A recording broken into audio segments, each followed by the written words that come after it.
Welcome to episode 10 of Successful Demo. In each episode, we'll analyze the theoretical and practical aspects of one more newly released cards. I really love this yellow color scheme. It's my favorite of all the colors. Do you agree? Let me know. Too bad I don't get to use it too often, but after 10 episodes, I finally get this nice golden yellow color because we're gonna be looking at an NBN card today. It's not from Crimson Dust, it's from the pack before that, I think. It's Bias Reporting. Now, this card's successful demo was actually due about maybe 2 weeks before this. I would have had an episode up on it, but when I went to build a deck and play games with it, I just never really got this card to trigger. The deck didn't quite work out, so the successful demo ended up being a flop, and I had to cancel it. Or postpone in this case, because now I actually have a video of bias reporting for you. But first, let's look at the theoretical aspects, and since rotation is around the corner, I thought I'd do a bit of post-rotation analysis. So this card seems to be the post-rotation replacement for Sweeps Week. They're both NBN operational economy cards, but in my opinion, their functionality is actually very different. While Sweeps Week is a very strong turn 1 or 2 enabler for those expensive cards in your arsenal, such as because Sweeps Week gets you up from 5 credits to 9, it acts as the 4th, 5th, and 6th copies of Hedge Fund in your NBN deck. And to newer players, this might not seem like much, but make no mistake, this is actually a very powerful thing, having more copies of Hedge Fund in your deck. In a game where most players auto-include 3 Hedge Funds in their corp decks, having double that number gives you so much more opening consistency. And this is why NBN has been one of the strongest factions for a long time. The consistency of getting up to 9 credits by turn 1 is a huge deal. It allows you to threaten Tobos from the get-go. It gets you up to IPO and restructure range, which we'll talk about more later. Whereas bias reporting does not do that at all. In fact, it is a dead card in turns 1 and 2. It gets pretty good mid to late game in the sense that the payout from bias reporting is theoretically unbounded. You can get as much money as the runner wants to give you, which is pretty insane. Unfortunately, because bias reporting is dependent on the runner, you end up docking points from its reliability. Bias reporting is unreliable in 2 ways. Firstly, you might be up against a runner with a minimal rig. I'm thinking of something like a Siphon Wizard, which typically only installs the AI breaker, maybe 1 hardware, something for protection, and not many resources because they're siphoning you to death. The most of the deck is events.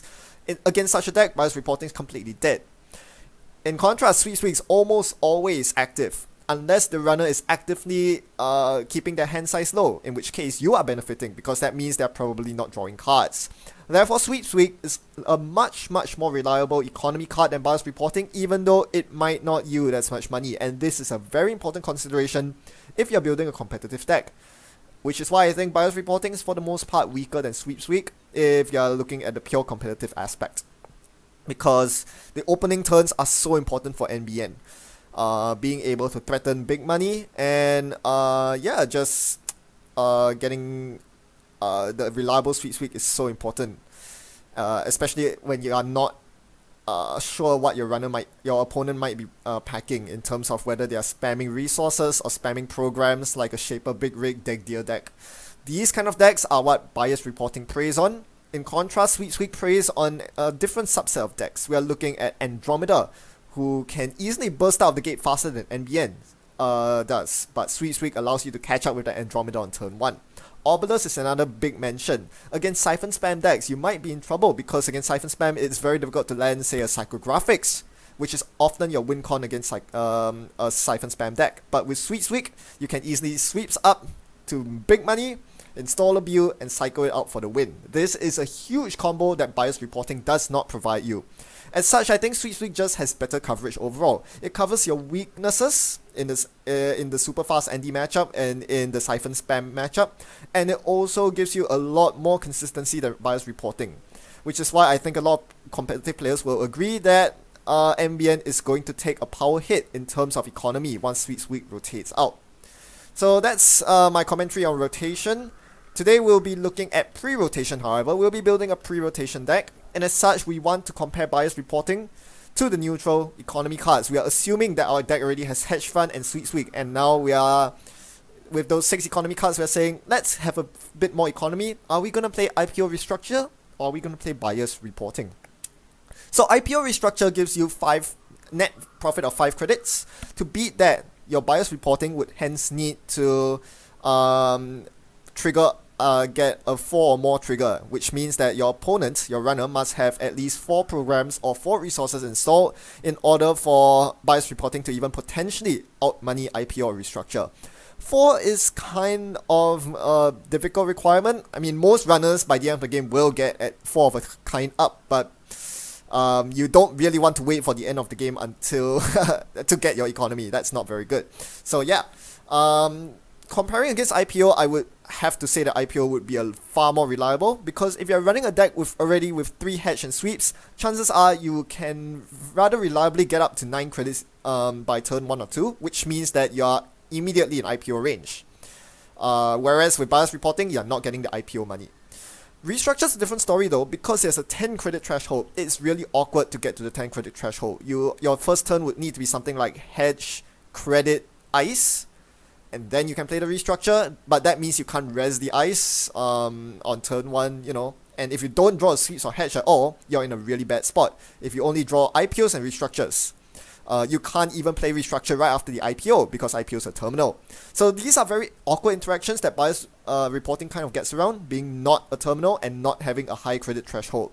So I would say that while Bias Reporting is no replacement for IPO, I think it could compete against Restructure in terms of the 4th economy slot. So I'm going to be playing Sweeps, Hedge, IPO, and 2 copies of Bias Reporting in my deck, and we'll see how that goes.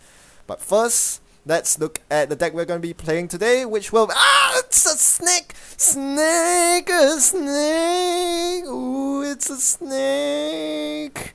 So those of you outside the UK might not be familiar with this little friend of ours. It's none other than Snek, winner of Worlds 2016. And guess what? Snek has brought their friends along as well. First up, we have Venom Snek, and a close relative of that is Loopy Snek. And finally, everyone's favorite, we have Double Snek. Snek and its friends will be joining us on an adventure, but first we need to get the news out that the Sneks are here. Throw in some news hounds, do some reporting, bias it towards the Sneks, and make some news, and we have none other than Snecking News. That's right, this used to be a thing, this is so long ago, but now we are back with more Sneks. For those of you who haven't realized by now, this is not a competitive deck. I'm just playing this deck for fun, but mostly because rotation's around the corner as mentioned, and after rotation, our dear friends, the relatives of Snek are gonna go. No more Viper, no more Caduceus, no more Ouroboros, so we're gonna mess around with them before they leave us. And while we're at that, we might as well play that Sweet Sweep that's gonna rotate out as well. So this is the deck. As I said, it's not competitive, it's very inconsistent, lots of one-off Snacks, lots of one-off tech cards like Caprice and Exchange, so don't expect this to be a consistent deck, but what it lacks in consistency, it will make up more for in options, you know, versatility. You usually start off by trying to score that improved tracers to boost the power of your Snacks, and then you go in for the fast advance on the Sands, or just never advance to get your agenda points up to match point. Then towards the end of the game, you can score a food with Caprice as your defensive upgrade, or you can do it the sneaky way. Go exchange one of your 1-pointers for global food when the runner's tagged. Lots of ways to play this deck, and we will find out how I do shortly.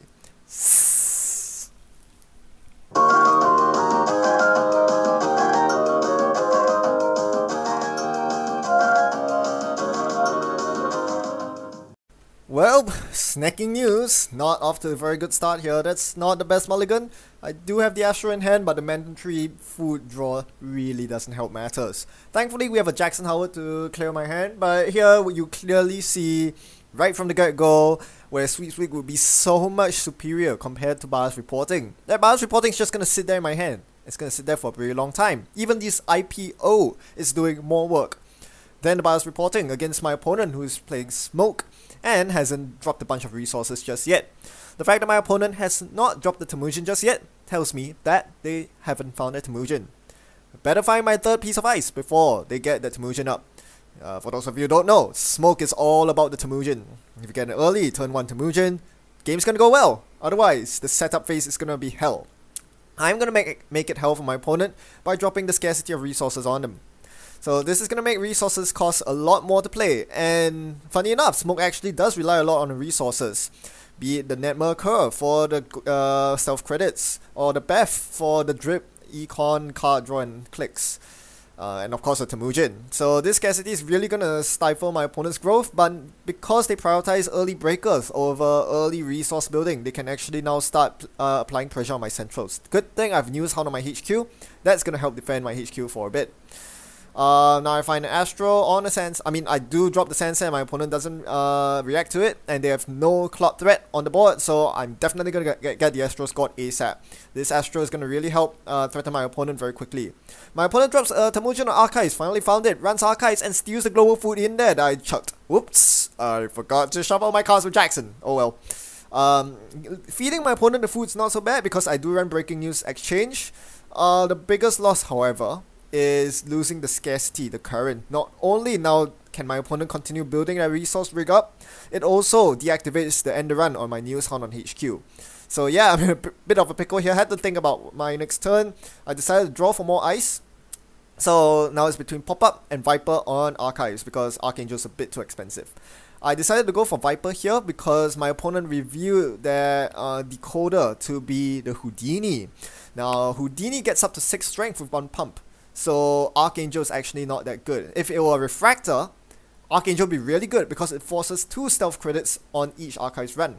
Viper is better here because it's cheaper than the Archangel and it has more subroutines. So, or should I say, subroutines. In the meantime, my opponent trashes my Sansan through the pop-up window, giving me some money, while the Viper, Venom Snek, they're gonna do some work here.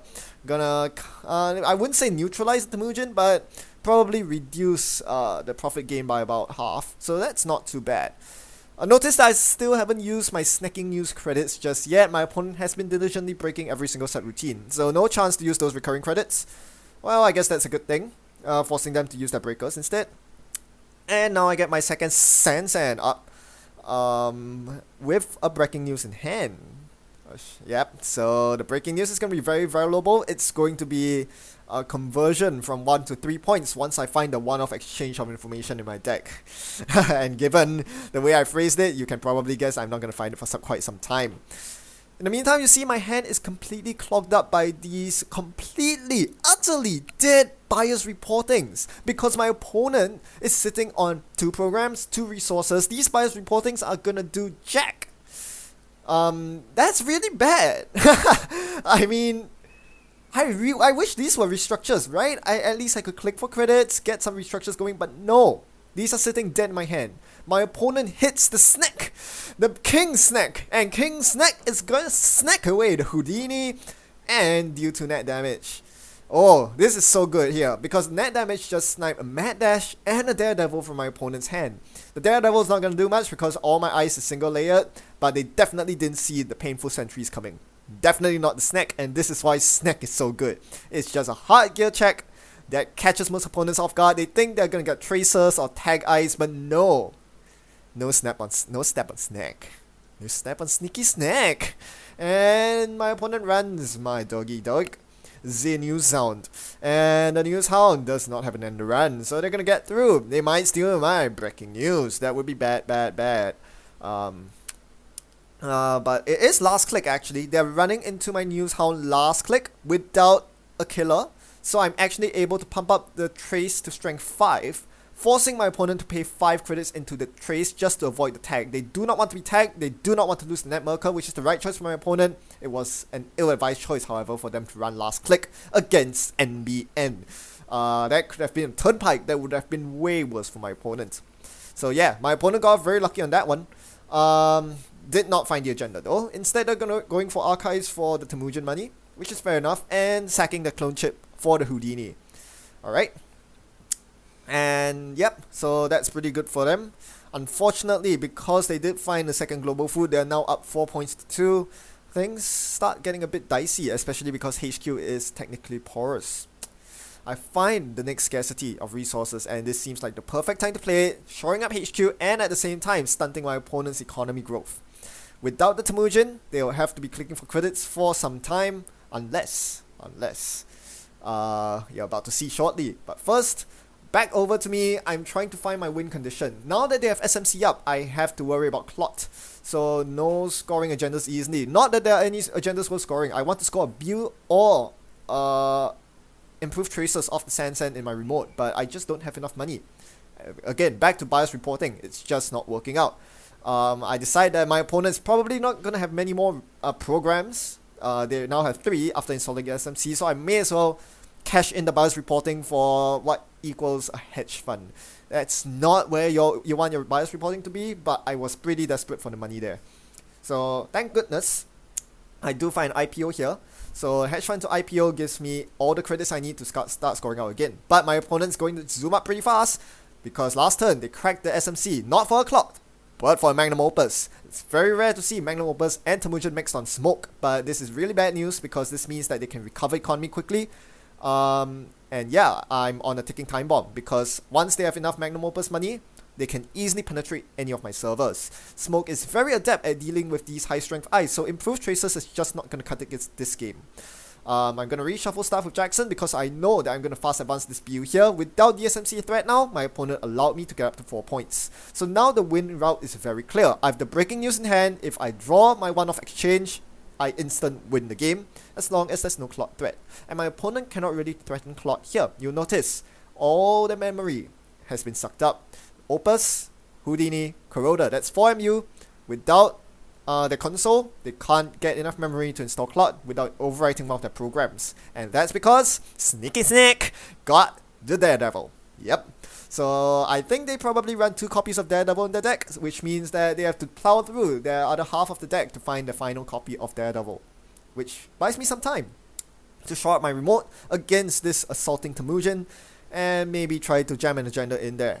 My opponent has more than enough credits to siege the remote now, so I need to find an alternative win con. I can't just never advance or even slow advance in the remote. I need a Caprice, I need a Sand, anything that gets me my way. So Bill comes out. Do I drop in the remote? Probably not. It doesn't seem very safe. There's a Temujin director there. There's no reason for them not to run the remote.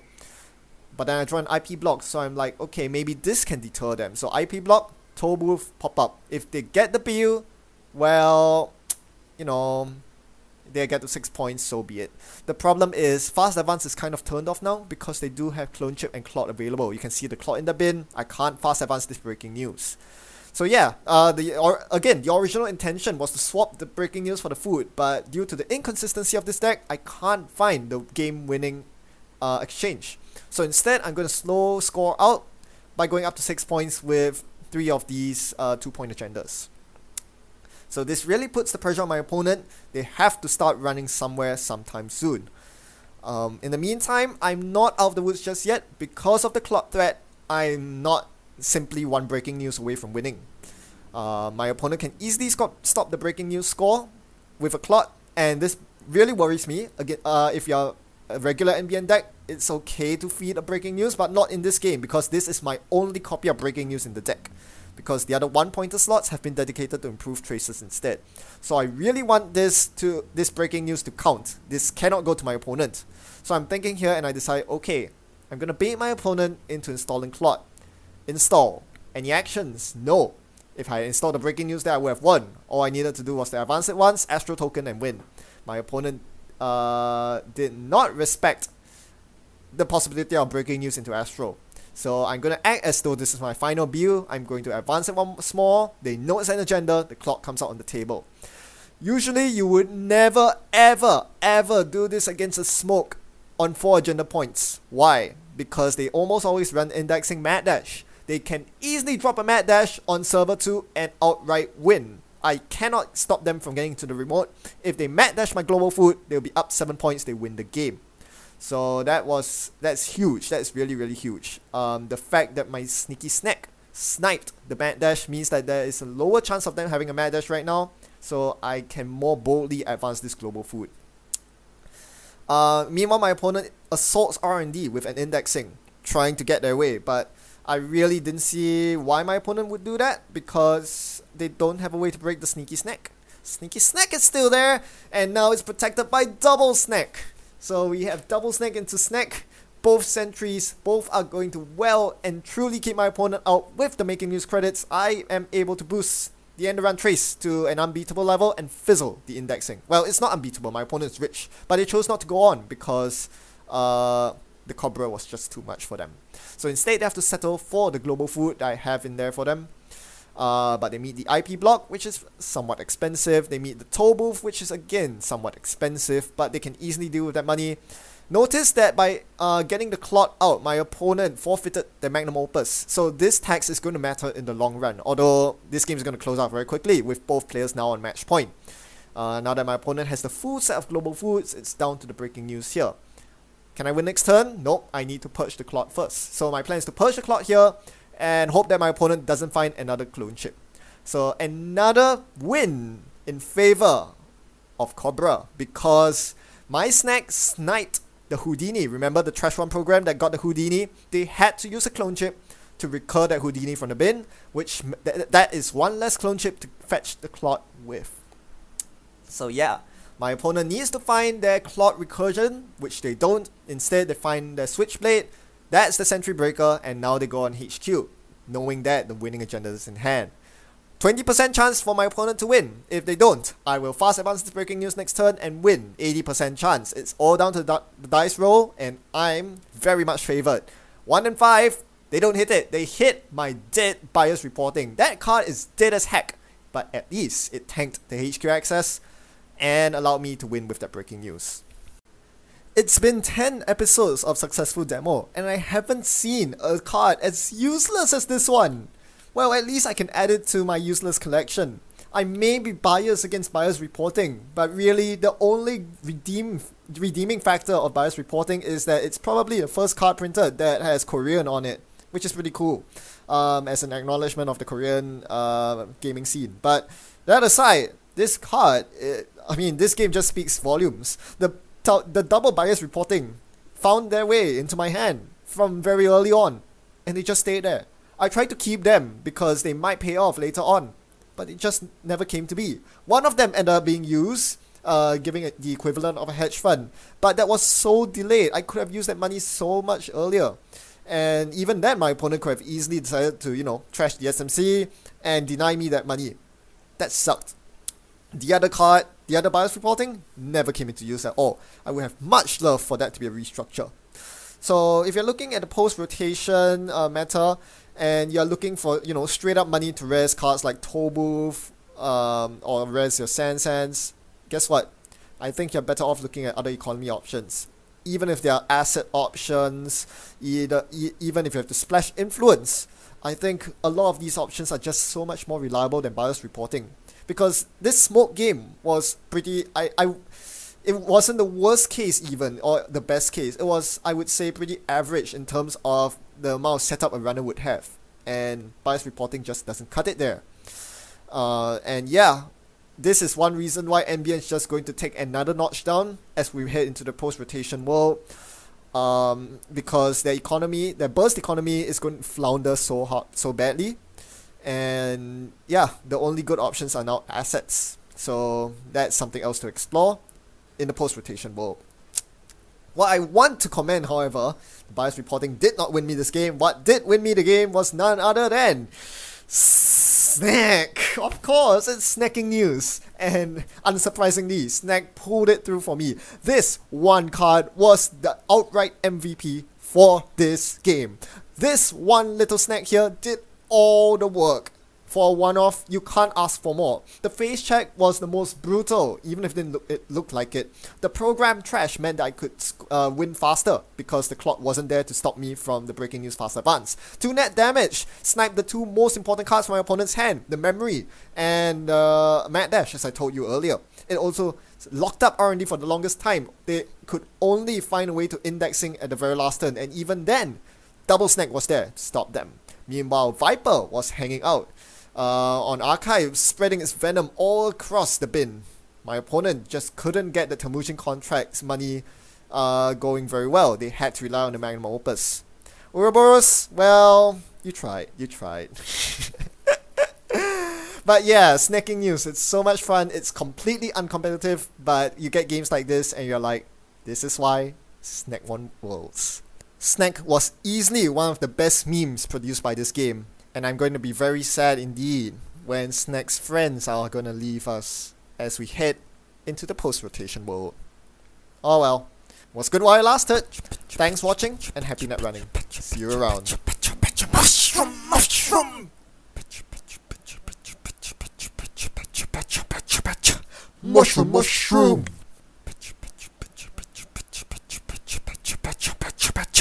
I'm a snake. I'm a slithery little sneaky snake.